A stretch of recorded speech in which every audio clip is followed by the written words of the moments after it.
दोस्तों नमस्कार, आप देख रहे एजीटीवी लाइव न्यूज। मैं हूं आर.के. अजय। आइए बात कर लेते हैं इलेक्शनों की। देखिए, आपने देखा गुजरात में किस तरह का माहौल है।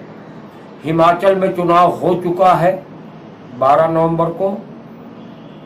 अब दिल्ली का एमसीडी चुनाव की बारी है। यहां भी नामांकन हो चुके हैं। अब जो भी अनेक पॉलिटिकल पार्टियों के प्रत्याशी हैं, अपना वो प्रचार प्रसार में पूरा जोर लगा दे रहे हैं। आप जिस गली में जाए दिल्ली के अंदर, कोई ना कोई किसी न किसी पार्टी का प्रत्याशी आपको प्रचार करते हुए नजर आएगा। और वहीं हर पार्टियों ने अपनी अपनी घोषणा पत्र जारी कर दिया। कोई संकल्प पत्र, कोई घोषणा पत्र, जो भी आप कह ले, सब ने जारी कर दिया है। कोई कुछ करने के लिए कहता है, कोई कुछ करने के लिए कहता है, कोई कुछ। ये भारत की राजधानी है, Indian capital is Delhi. Delhi का चुनाव एक बहुत महत्वपूर्ण कहलाता है। और यहां आम आदमी, बीजेपी, कांग्रेस तथा अदर में जैसे छोटी पार्टियां, क्षेत्रीय पार्टियां निर्दलीय आ गए। इंडिपेंडेंट जो लगते हैं, कोई किसी पार्टी से नहीं होता, और वो भी ना मैदान में है। कल जो है मैं जमुना पार, मतलब नॉर्थ ईस्ट दिल्ली, पूर्वी दिल्ली में गया, जहां देखा कि कांग्रेस के उम्मीदवार कई क्षेत्रों में गया, लगातार प्रचार प्रसार में लगे हुए हैं। लेकिन जो प्रत्याशी थे वो कल जो है एसडीएम कोर्ट गए थे या डीएम कोर्ट गए थे, कहाँ गए थे वो तो मुझे लोगों ने वहां की सूचना दिया। और वहीं मैं 229 वार्ड ब्रह्मपुरी गोंडा विधानसभा में गया, जहां आपने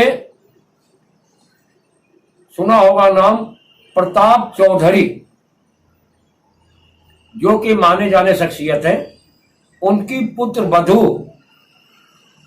प्रियंका रावत बड़े जोरों शोरों से प्रचार प्रसार कर रही हैं। और उनके साथ देखा गया बड़ी तादाद में महिलाओं की संख्या, और पुरुष तो है ही है।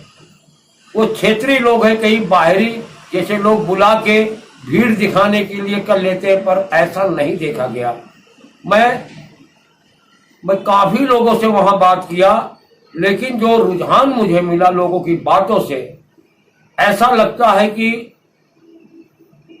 प्रियंका रावत इस समय पब्लिक के बीच में जोरों शोरों से प्रसिद्ध हैं। और जैसा लोगों का कहना है कि मैंने बीजेपी को देखा 15 साल तक, क्षेत्र की समस्या में कोई बदलाव नहीं हुआ, क्षेत्र की समस्या और भी गंभीर होती गई। मैंने मेन मुद्दे क्या है लोगों से पूछा, उन्होंने बोला क्षेत्र में कूड़े करकट, नाली, गंदगी और भी बहुत सारी समस्याएं, यानी कि उन्होंने कैमरे के सामने रखा। और केजरीवाल के बारे में भी बात किया हमने। केजरीवाल के बारे में बोले वो तो झूठ बोलता है। अस्पतालों में कुछ सुधार हुआ था, लेकिन अब स्थिति वैसी की वैसी है जैसे पहले थी। यानी कि काफी लोगों ने अनेक प्रकार की बातें कही है, जो आप इस वीडियो में देखेंगे। आप जो है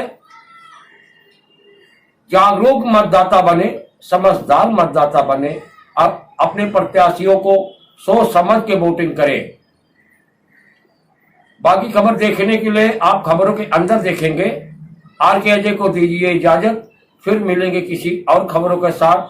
तब तक आप बने रहे एजीटीवी लाइव के साथ। एजीटीवी लाइव पे कभी खबरों का सिलसिला कम नहीं होता।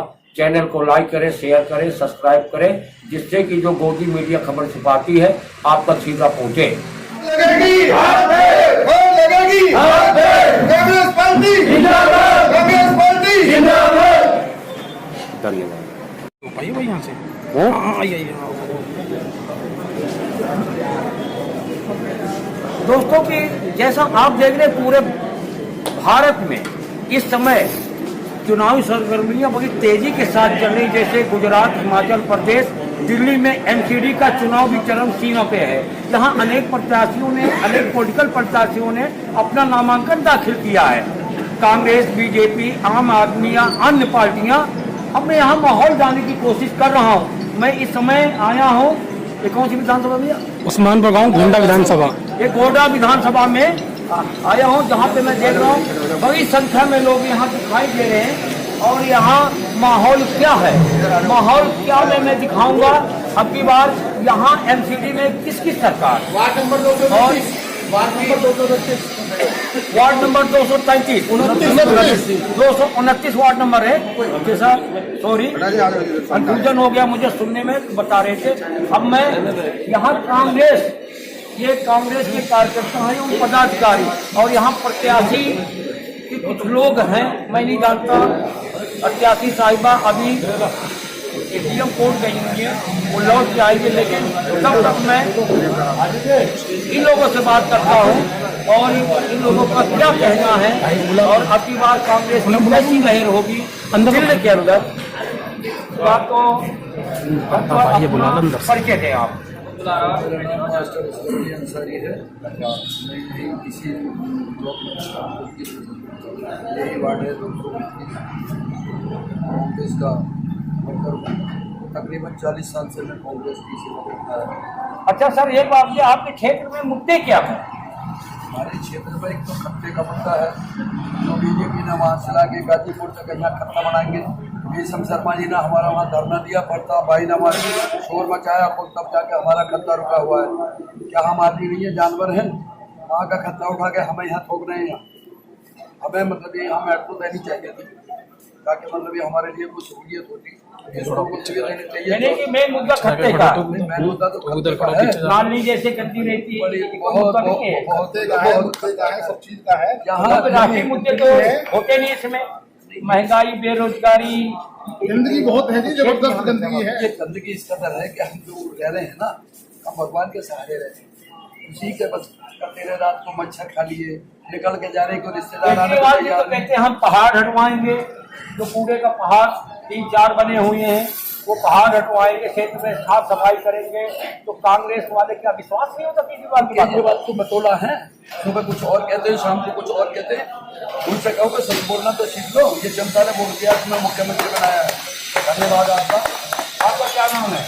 नसीम अहमद अंसारी, मैं वार्ड नंबर 229 20 साल से प्रताप भाई के साथ जुड़ा हुआ हूँ।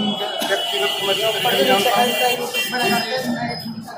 ईमानदारी पूरे सीट में जानी जाती है और ये कर्मठ कार्य करता है। एकदम कहीं भी कुछ भी कार्य हो, एकदम तन मन धन से एकदम तैयार रहते हैं सबका काम करने के लिए।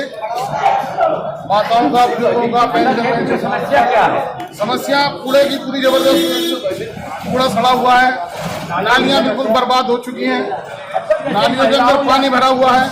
महिलाओं और बुजुर्गों के लिए एक पेंशन होती है, क्या ये काम कर रही थी अपनी बारी आ गई? एमसीडी वगैरह कुछ नहीं कर रही, वो सिर्फ बतौला। केजरीवाल जी सिर्फ झूठे झूठे वादे। यदि अगर कुछ कार्य किया है तो हमारे प्रताप भाई ने किया है अपने देश में। यानी कि आप प्रताप भाई के साथ है, मतलब काम की वजह से। तो मैं अब चलता हूँ, प्रताप जी से मिलता हूँ, देखता हूँ प्रताप जी है कौन। जब लोग इतना उनका नाम ले रहे हैं, क्या खासियत उसमें क्षेत्र के लिए उन्होंने क्या सोचा है। अब मैं चलता हूँ प्रताप जी के पास। मैं जो कैमरामैन से निवेदन करता हूँ बात आगे दिखाते रहे। अब मैं चल रहा हूँ प्रताप जी से मिलने, आप वहीं रहिए, कोई बात नहीं। ये लोगों ने इतनी तारीफ किया तो मैं प्रताप जी से मिलना मैं उचित समझा। अब लोकेशन क्या है? आप आइएगा ना, आप उनको कह रहे हो। और पहली बात तो आप अपना नाम बताएं सर। मेरा नाम प्रताप है।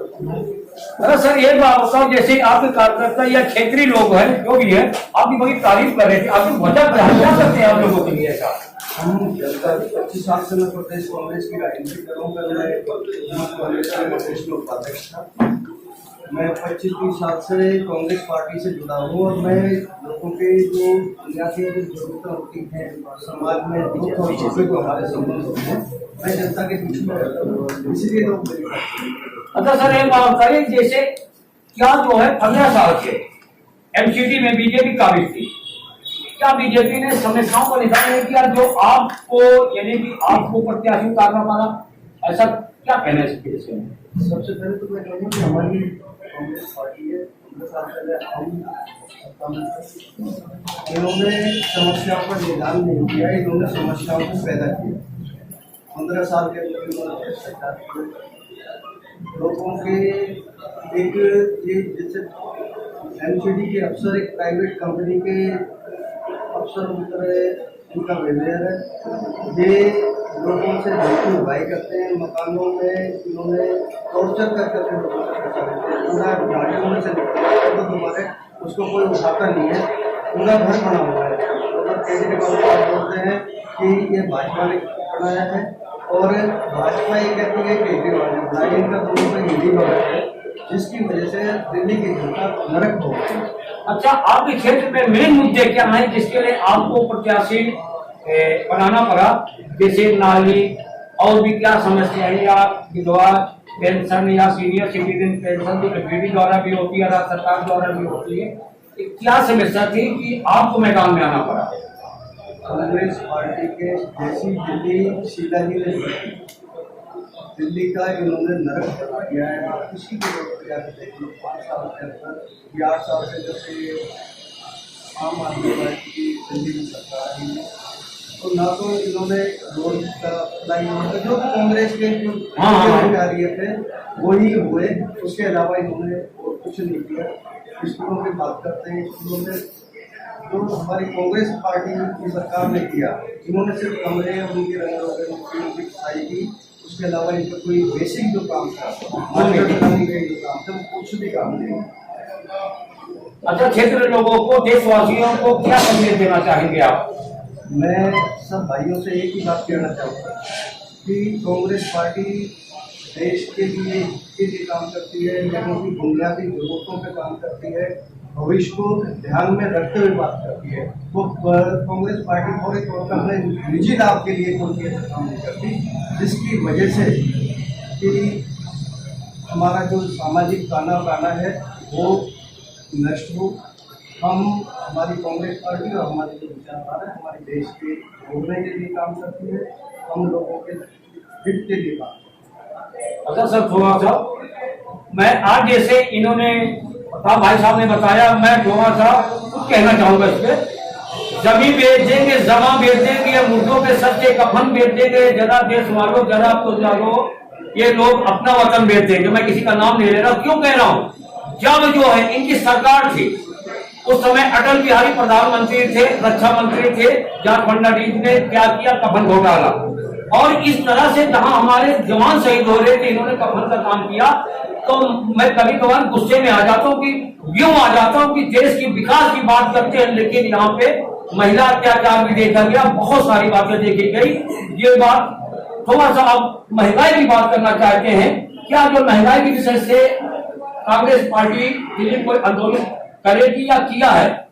जो महंगाई के बारे में राहुल गांधी जी जो भारत जोड़ो यात्रा कर रहे हैं, वो उनका उद्देश्य ही ये है। भारत जोड़ने का मतलब है कि उन्होंने हर चीज को तोड़ने का काम किया है।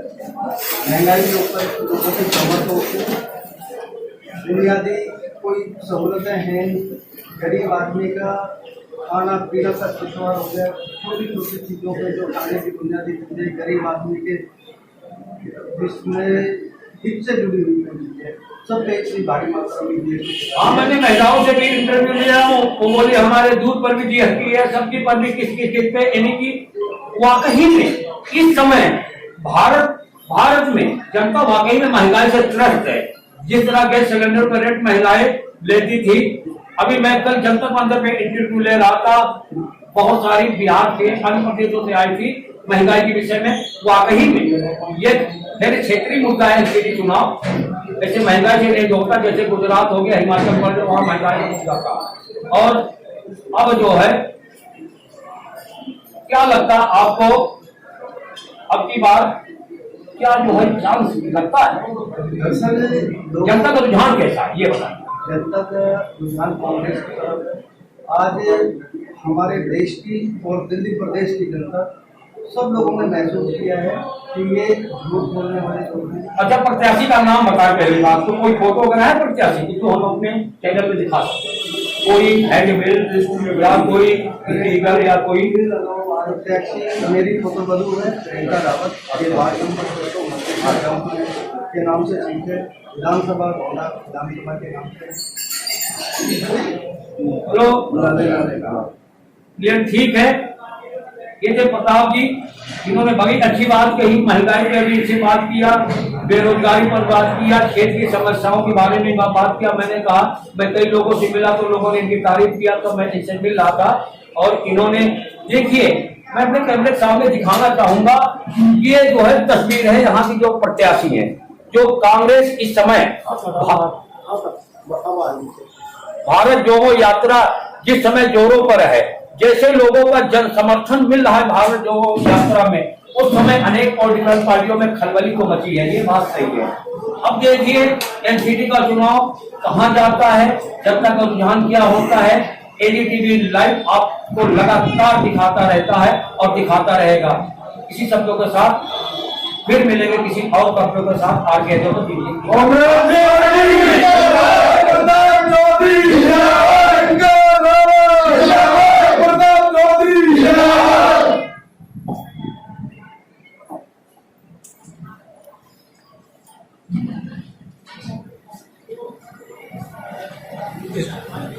स्टॉप कहाँ से करना है, तो ऑप्शन ही बहुत हैं।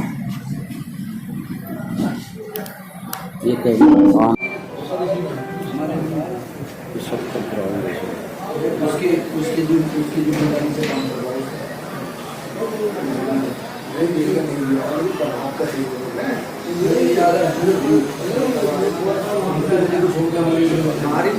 आप देखो वो तो कटिंग हो जाएगी थोड़ी सी, वो कर देंगे, इस चीज़ में दिखा देंगे।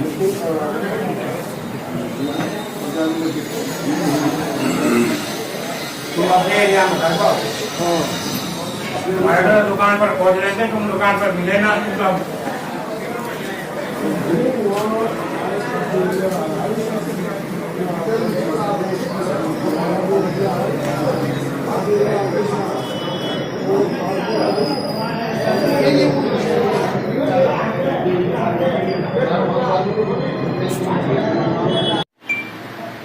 आप पहले तो अपना नाम बताइए। आप? मेरा नाम विक्की सैनी है, मैं उस्मानपुर क्षेत्र का निवासी हूँ।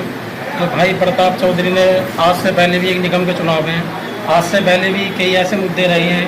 एक हमारे गांव नहीं, उस्मानपुर गांव, केहतवाड़ा गांव, गड़ी मेंडू गांव, घोंडा गांव, मोजपुर गांव, इतने गांव नहीं हैं आसपास के। इसमें कोई भी एक किराएदार व्यक्ति अगर भाई प्रताप चौधरी के पास गया है तो उनके काम के लिए कभी मना नहीं किया। आज मेरी जनता से भी ये अपील है कि बढ़ चढ़ के हिस्सा लें और अब की बार ब्रह्मपुरी वार्ड 229 में प्रियंका रावत जी को ज़्यादा वोट देके बहुमत से विजयी बनाएं। धन्यवाद आपका। लंबी